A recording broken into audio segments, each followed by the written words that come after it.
Apprentices with the Namibian Aviation Training Academy at the Eros Airport say they have doubts about whether or not to trust the government institution to come through with students' financial aid.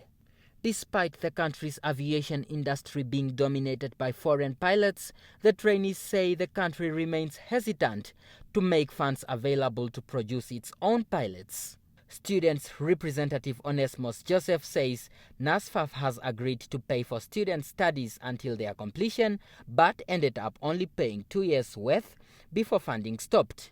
This year NSFAF actually just declined to do payment for them. So since this year, January, these students are on the ground, they are not flying. And some of these students, they are senior students, meaning that when we talk about senior students, are students that are busy doing their commercial pilot license.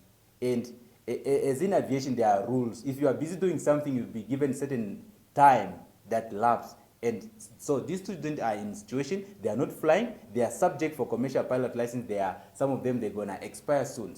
The situation has affected the students' progress, as successful completion of the course is determined by theoretical and practical practice and the number of times they have winked.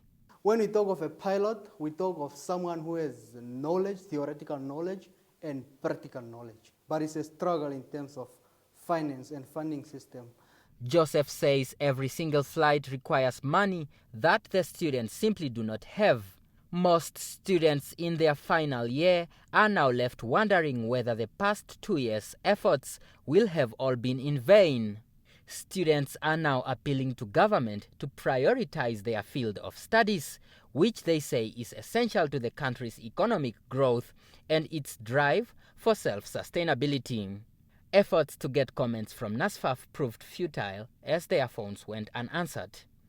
Daniel Nadunya, NBC News, Windhoek.